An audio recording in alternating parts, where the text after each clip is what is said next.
నమస్కారం ETV news కి స్వాగతం ఈనాటి ముఖ్యాంశాలు వక్ఫ్ చట్ట సవరణ బిల్లుపై లోక్సభలో సుదీర్ఘ చర్చ ఏ మత వ్యవహారాలను జోక్యం చేసుకునే ఉద్దేశం కేంద్రానికి లేదన్న కిరణ్ రిజిజు వక్ఫ్ చట్ట సవరణ రాజ్యాంగ మూల సూత్రాలపై దాడిగా పేర్కొన్న కాంగ్రెస్ ముస్లింల లబ్ధి కోసమే తెచ్చినట్టు అమిత్ షా స్పష్టీకరణ 42% రిజర్వేషన్ల కోసం ఢిల్లీలో బీసీల మహాధర్నా తెలంగాణ అసెంబ్లీ తీర్మానాన్ని కేంద్రము ఆమోదించాలని డిమాండ్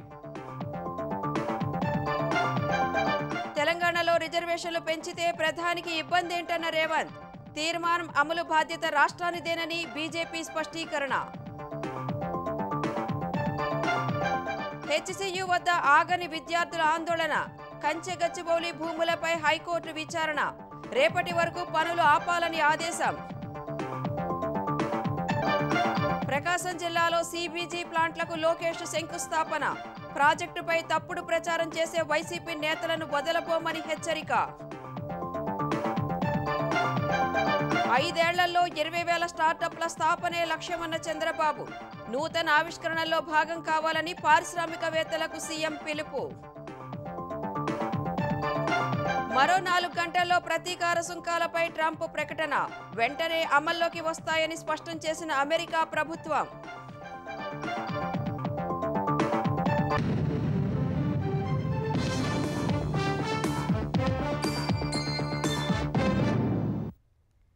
ఏ మత సంస్థ వ్యవహారాల్లోనూ ప్రభుత్వం జోక్యం చేసుకోవటం లేదని కేంద్ర మైనార్టీ వ్యవహారాల శాఖ మంత్రి కిరణ్ రిజిజు అన్నారు వక్ఫ్ చట్ట సవరణ బిల్లును లోక్సభలో ప్రవేశపెట్టి చర్చను ప్రారంభించిన ఆయన పార్లమెంటు చరిత్రలో ఎప్పుడూ లేని విధంగా ఈ బిల్లుపై జేపీసీలో విస్తృత చర్చ జరిగినట్లు చెప్పారు దేశంలో వివిధ వర్గాలకు చెందిన 284 బృందాలు 25 రాష్ట్రాలు కేంద్రపాలిత ప్రాంతాల వక్ఫ్ బోర్డులు తమ సూచనలు సలహాలు తెలియజేసినట్లు వివరించారు జేపీసీ సిఫార్సులను బిల్లులో చేర్చినట్లు చెప్పారు వక్ఫ్ చట్ట సవరణ బిల్లును ఎందుకు తీసుకురావాల్సి వచ్చిందో వివరించిన కిరణ్ రిజిజు 2013లో ఎవరైనా వక్ఫ్ బోర్డు ఏర్పాటు చేసుకునేలా చట్టంలో మార్పు చేశారని తెలిపారు వక్ఫ్ చట్టం దేశంలోని ప్రస్తుత చట్టాల కంటే ఎక్కువ అనే నిబంధన చేర్చారన్న ఆయన ఢిల్లీలో సీజీఓ కాంప్లెక్స్ పార్లమెంటు భవనం సహా అనేక ఆస్తులు తమవేనని వక్ఫ్ బోర్డు క్లెయిమ్ చేసిందన్నారు అప్పటి యూపీఏ ప్రభుత్వం ఆ మొత్తం భూమిని డీనోటిఫై చేసి వక్ఫ్ బోర్డుకు అప్పగించిందని వివరించారు ఇదే సమయంలో బిల్లుపై విపక్షాలు వదంతులు ప్రచారం చేశాయన్న మంత్రి బిల్లులో లేని అంశాలను లేవనెత్తి ప్రజలను తప్పుదోవ పట్టిస్తున్నారని విమర్శించారు दिल्ली के अंदर में हमारा सीजीओ कॉम्प्लेक्स है पार्लियामेंट बिल्डिंग है कई प्रॉपर्टीज है और इसको वक्फ बोर्ड दिल्ली वक्फ बोर्ड ने क्लेम किया कि ये वक्फ प्रॉपर्टीज है उस समय यूपीए सरकार ने पूरा सारा जमीन को डी नोटिफाई करके वक्फ बोर्ड को दे दिया अगर आज हम ये संशोधन लेके नहीं आते तो जिस सदन में हम बैठे हैं ये पार्लियामेंट बिल्डिंग इसको भी क्लेम किया जा रहा था अगर यूपीए का सरकार कंटिन्यू रहता तो क्या क्या बिल्डिंग को डी नोटिफाई किया जाना था 123 प्रॉपर्टी को तो डी नोटिफाई किया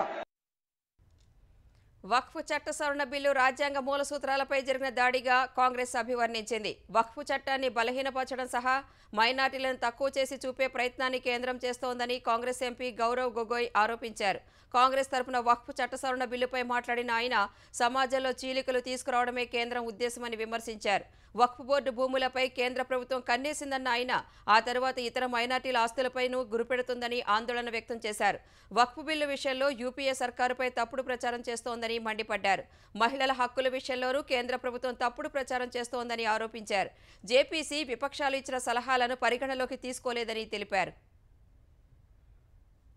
लेकिन इनको भ्रम फैलाना है कि वर्तमान का जो एक्ट है वो महिलाओं के खिलाफ है महिलाओं को कोई भूमिका नहीं मिलती ये इनका काम है लेकिन कानून में सर पहले से ही ये सारे प्रावधान है वो चाहे किसी विधवा का संरक्षण हो या महिलाओं को और समर्थन देना हो सर रिफॉर्म की बात करते हैं सर इनका क्लॉज 33 में जो रेवेन्यू आना चाहिए वो रेवेन्यू उन्होंने घटा दिया पहले 7% का एक रेवेन्यू फॉर वक्फ बोर्ड आता था आज इन्होंने 5% कर दिया गिरा दिया माना कि कोई भी कानून इस देश का परफेक्ट नहीं है आप चाहते हैं कि वो वक्फ बोर्ड वक्फ ट्राइब्यूनल और अच्छी तरीके से चले और ये चाहते हैं कि वक्फ बोर्ड और कमजोर हो और इसीलिए जो रेवेन्यू वाला क्लॉज है 7% से 5% इन्होंने घटा दिया వక్ఫ్ బోర్డులో ముస్లిమేతరులను నియమించే ఉద్దేశం కేంద్ర ప్రభుత్వానికి లేదని కేంద్ర హోంమంత్రి అమిత్ షా స్పష్టం చేశారు. వక్ఫ్ చట్ట సవరణ బిల్లులో అలాంటి నిబంధన అనేది లేదన్న ఆయన వక్ఫ్ బోర్డులో ముస్లిమేతరులను నియమిస్తారనే అసత్య ప్రచారం ద్వారా ముస్లింలను రెచ్చగొడుతున్నారని దుయ్యబట్టారు. ముస్లింల మతపరమైన వ్యవహారాలతో పాటు విరాళంగా ఇచ్చిన ఆస్తిలో జోక్యం చేసుకునే ఉద్దేశం కూడా ప్రభుత్వానికి లేదని తేల్చి చెప్పారు. 2013లో యూపీఏ ప్రభుత్వం వక్ఫ్ చట్టాన్ని సవరించకుంటే ఇప్పుడు ఈ బిల్లు తేవాల్సిన అవసరం వచ్చేదే కాదని అమిత్ షా తెలిపారు. ప్రస్తుతం బిల్లుపై చర్చ కొనసాగుతోంది. देश भर के मुसलमान भाइयों बहनों को कहना चाहता हूं, आपके वक़्फ़ में एक भी नॉन मुस्लिम नहीं आएगा। ये एक्ट में ऐसा कोई प्रावधान नहीं। मगर जो वक़्फ़ बोर्ड है और वक़्फ़ परिषद है, उसका काम क्या है? वक़्फ़ की संपत्तियां मान्यवर बेच खाने वाले लोगों को पकड़कर इसके बाहर निकालने का। वक़्फ़ के नाम पर औने पौने दाम में संपत्तियों को 100 साल तक किराए पे देने वाले लोगों को पकड़ना है। वक़्फ़ का जो पैसा होता है, इनकम जो गिरती जा रही है, जिसके माध्यम से माइनॉरिटी का विकास करना है, इस्लाम धर्म की सारी धार्मिक संस्थाओं को पुख्ता करना है। తెలంగాణలో బీసీలకు రిజర్వేషన్లు ఇస్తామంటే ప్రధాని మోదీకి వచ్చిన ఇబ్బంది ఏంటని సీఎం రేవంత్ రెడ్డి ప్రశ్నించారు. రిజర్వేషన్లు పెంచుతూ తీర్మానం పంపితే ఇప్పటి వరకు స్పందించలేదని దుయ్యబట్టారు. బీసీలకు 42% రిజర్వేషన్లు కల్పించేలా అసెంబ్లీ ఆమోదించిన తీర్మానాన్ని ఈ పార్లమెంటు సమావేశాల్లోనే కేంద్రం ఆమోదించాలంటూ హస్తినలోని జంతర్ మంతర్ వద్ద ఆందోళన నిర్వహించారు. 9వ షెడ్యూల్లో పెట్టి రాజ్యాంగ రక్షణ కల్పించాలంటూ బీసీ మహాధర్నాలో నినదించారు. ధర్నాలో సీఎం రేవంత్ రెడ్డి, ఉప ముఖ్యమంత్రి భట్టి విక్రమార్క, మంత్రులు కొండా సురేఖ, పొన్నం ప్రభాకర్, పీసీసీ అధ్యక్షుడు మహేష్ కుమార్ గౌడ్, అసదుద్దీన్ ఓవైసీ, జాజుల శ్రీనివాస్ సహా బీసీ సంఘాల నేతలు పాల్గొన్నారు. డీఎంకే ఎంపీ కనిమొళి, శరద్ పవార్ కుమార్తె సుప్రియా సూలే, సిపిఐ నారాయణ, దేశంలోని వివిధ పార్టీల ఎంపీలు, నటుడు సుమన్ సంఘీభావం తెలిపారు. తమిళనాడులో మాదిరిగా రిజర్వేషన్లను పెంచడం సహా 9వ షెడ్యూల్లో చేర్చి రాజ్యాంగ రక్షణ కల్పించాలని మంత్రి పొన్నం డిమాండ్ చేశారు. బలహీన వర్గాలను బలపరిచే విధానాలకు బీజేపీ వ్యతిరేకమని మండిపడిన రేవంత్ రెడ్డి బీసీ రిజర్వేషన్లు పెంచాల్సి వస్తుందని జనగణనను కేంద్రం వాయిదా వేసిందని ధ్వజమెత్తారు. కాంగ్రెస్ పార్టీ సభ కాదు, బలైన వర్గాల సంఘాల వాళ్ళు నిర్వహిస్తా ఉన్నారు.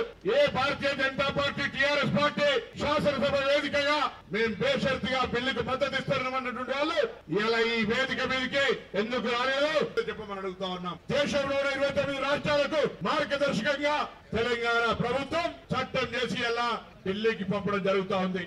కొంతమంది మాట్లాడతారు తప్పులున్నాయి, లేదు ఇంకోటి ఉంది, ముస్లిం లేని. అరే ముందు షురువాత్ అయితే అయింది కదా, ఈ షురువాత్ తర్వాత దానికి సంబంధించి ముందుకు పోయే ప్రయత్నం చేయరు. వట్టినే కోడికి ఎంటికలు లెక్క పెట్టి అబద్ధ ప్రచారం చేయకూడదు. నీ గుజరాత్ లో చేయమని మేము తీర్మానం చేయలే, నీ ఉత్తరప్రదేశ్ ప్రభుత్వంలో చేయమని తీర్మానం అడగలే.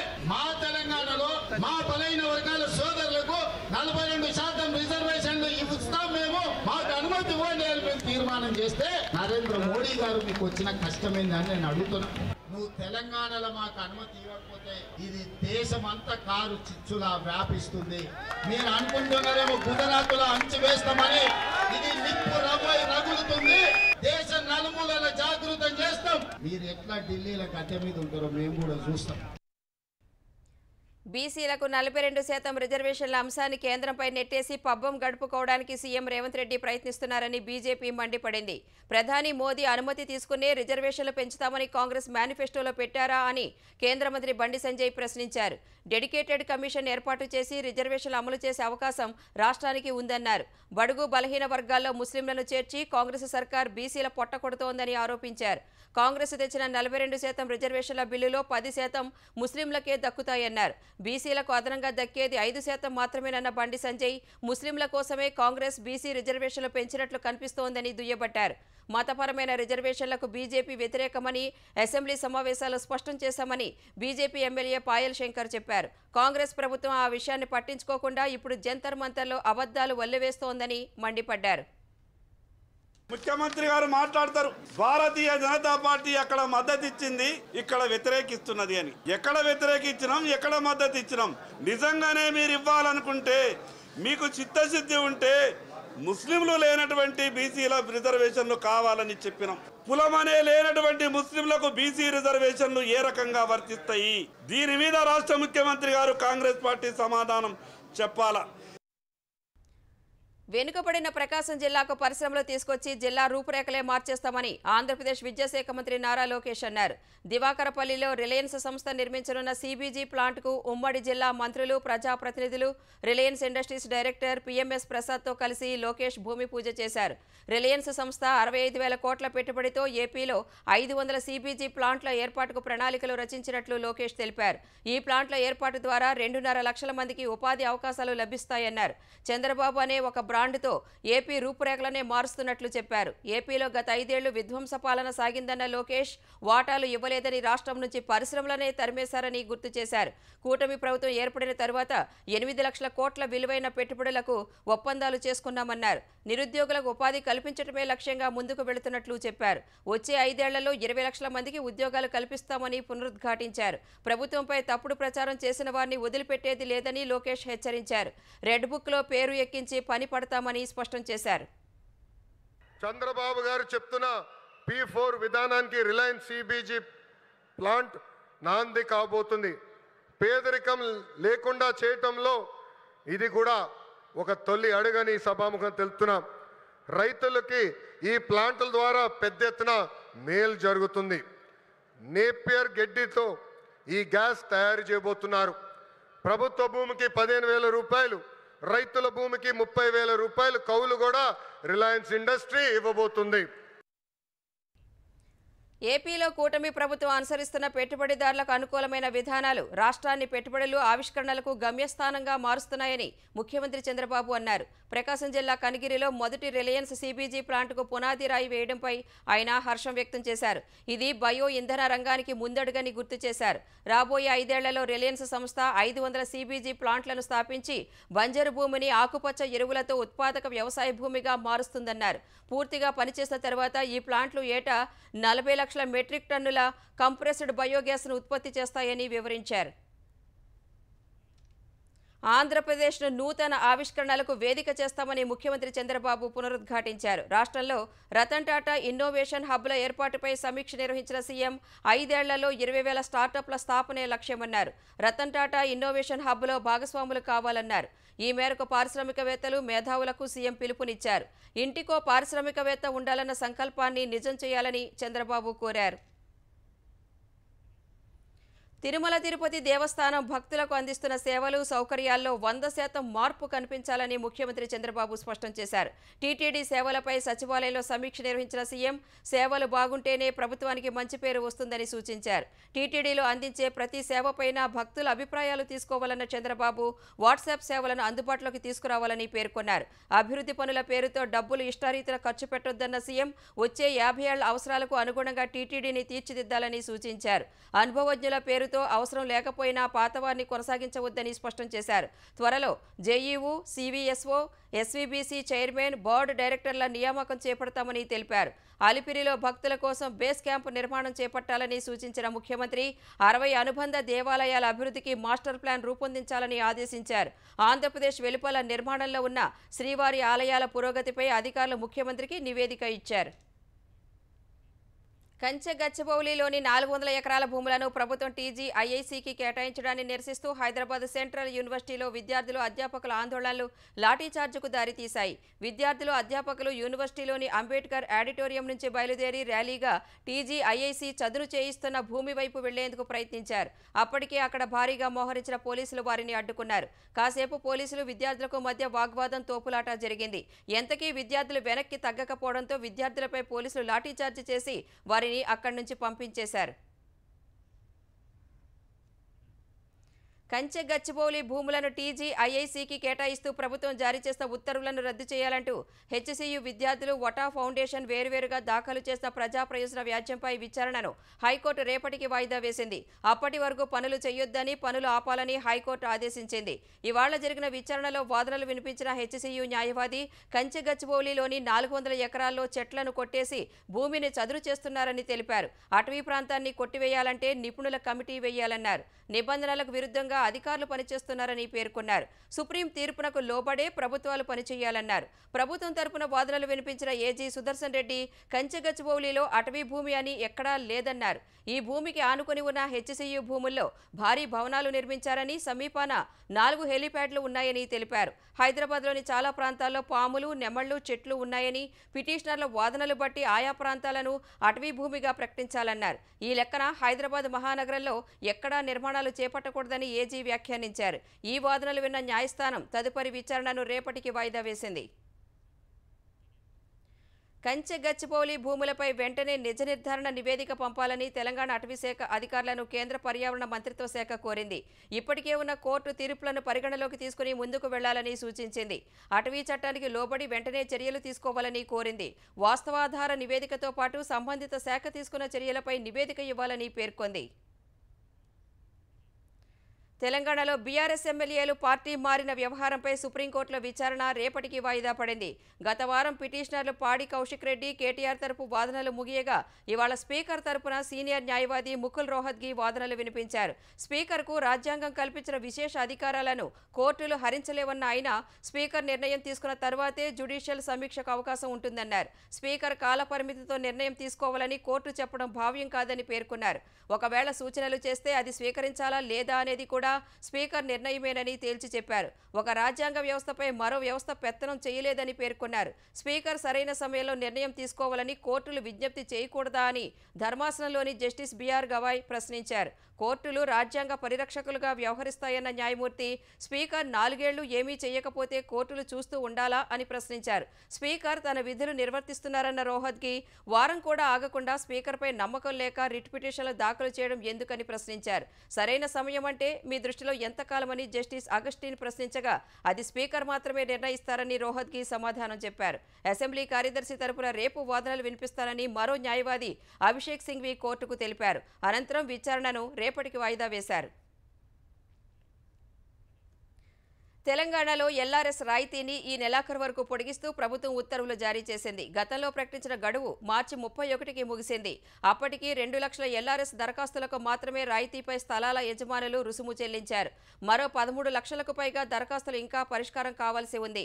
ఈ అంశంపై ఉన్నతాధికారులతో సమీక్ష నిర్వహించిన రెవెన్యూ శాఖ మంత్రి పొంగులేటి శ్రీనివాసరెడ్డి ఎల్ఆర్ఎస్ చెల్లింపు గడువును పొడిగించాలని నిర్ణయించారు. ఈ నెలాఖరు వరకు ఎల్ఆర్ఎస్ చేయించుకునే వారికి ఫీజు మొత్తంలో 25% రాయితీ వర్తిస్తుందని తెలిపారు.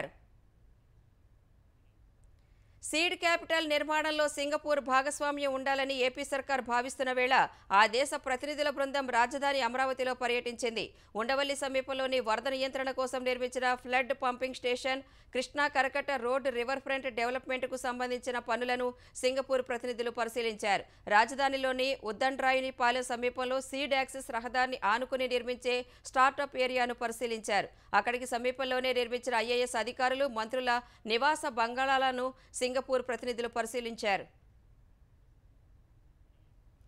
అక్రమ మైనింగ్ కేసులో మాజీ మంత్రి కాకాని గోవర్ధన్ రెడ్డికి ఏపీ పోలీసులు మరోసారి నోటీసులు ఇచ్చారు. రేపు నెల్లూరు రూరల్ డీఎస్పీ ఎదుట విచారణకు హాజరు కావాలని పేర్కొంటూ కావలి డీఎస్పీ శ్రీధర్ నేతృత్వంలో పోలీసుల బృందం కాకాని బంధువులకు నోటీసులు అందజేశారు.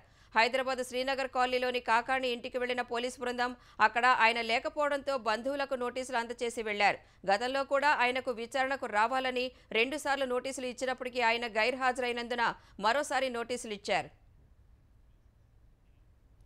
ఆంధ్రప్రదేశ్లో కొత్తగా ఎన్నికైన 5 ఎమ్మెల్సీలు ఇవాళ ప్రమాణ స్వీకారం చేశారు. శాసన మండలిలోని చైర్మన్ కార్యాలయంలో నూతన ఎమ్మెల్సీలు కొణిదెల నాగబాబు, ఆలపాటి రాజా, బీటీ నాయుడు, పేరాబత్తుల రాజశేఖర్, సోము వీర్రాజులతో చైర్మన్ ప్రమాణం చేయించారు. ఈ కార్యక్రమానికి మంత్రులు, కూటమి నేతలు హాజరై సభ్యులకు అభినందనలు తెలిపారు.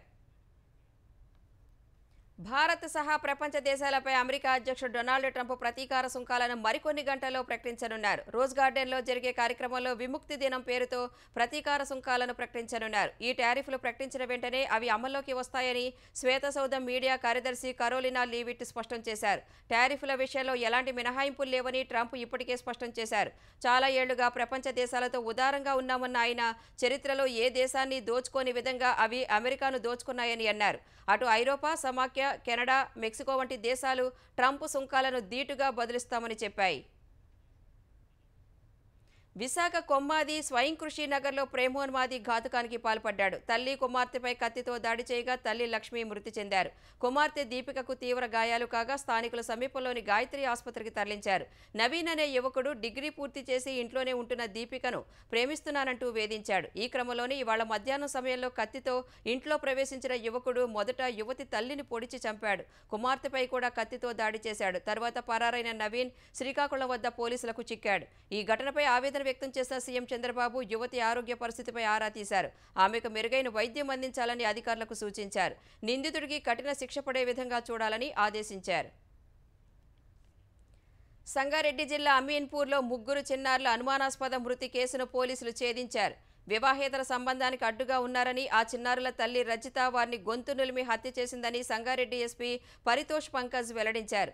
అమీన్పూర్ రాఘవేంద్ర కాలనీలో నివసించే చెన్నయ్య రజిత దంపతులకు ముగ్గురు పిల్లలు. మార్చి 28 తెల్లవారుజామున వారి పిల్లలు సాయికృష్ణ, మధుప్రియ, గౌతమ్ అనుమానాస్పదంగా చనిపోయారు. ఈ ఘటనపై కేసు నమోదు చేసిన పోలీసులు రాత్రి పిల్లలు తిన్న పెరుగన్నంలో విష పదార్థం కలవటం వల్లే చనిపోయి ఉండొచ్చని భావించారు. విచారణలో రజిత ప్రవర్తనపై అనుమానం వచ్చిన పోలీసులు ఆమెను ప్రశ్నించగా విషయం వెలుగులోకి వచ్చింది. దంపతుల మధ్య 20 ఏళ్ల వయసు తేడా ఉండటంతో స్నేహితుడు శివకుమార్తో కలిసి ఉండాలని భావించిన రజిత పిల్లల్ని చంపిందని వెల్లడించారు. తరువాత భర్తను కూడా చంపాలనుకుందని చెప్పారు. ఇద్దరు నిందితులను అదుపులోకి తీసుకుని రిమాండ్కు తరలించామని ఎస్పీ తెలిపారు. రాజమహేంద్రవరం సమీపంలో రోడ్డు పక్కన పడి చనిపోయిన పాస్టర్ ప్రవీణ్ పగడాల జగ్గేపేట సమీపంలోని ఫుడ్ ప్లాజా హోటల్ వద్ద ప్రమాదానికి గురైనట్టు సీసీ కెమెరా దృశ్యాలు బయటకు వచ్చాయి. పాస్టర్ ప్రవీణ్ మృతి కేసు విచారణలో భాగంగా పోలీసులు సీసీ కెమెరాల విజువల్స్ సేకరించగా జగ్గేపేట ఫుడ్ ప్లాజా హోటల్ను దాటుతుండగా 3 గంటల 20 నిమిషాల సమయంలో ఆయన లారీ వెనుక భాగాన్ని ఢీకొట్టి రోడ్డుపై పడిపోయినట్లు కనిపించింది. వెనుక వస్తున్న 2 వ్యాన్లను ఆపిన డ్రైవర్లు అతడి వద్దకు వెళ్లారు. ప్రవీణ్ ప్రయాణిస్తున్న బుల్లెట్ను లేపి స్టాండ్ వేసిన డ్రైవర్లు అక్కడి నుంచి వెళ్లిపోయారు. అనంతరం ప్రవీణ్ అతి కష్టం మీద బుల్లెట్ ఎక్కి 5-6 సార్లు కిక్ కొట్టి బుల్లెట్ స్టార్ట్ చేసుకుని వెళ్లారు.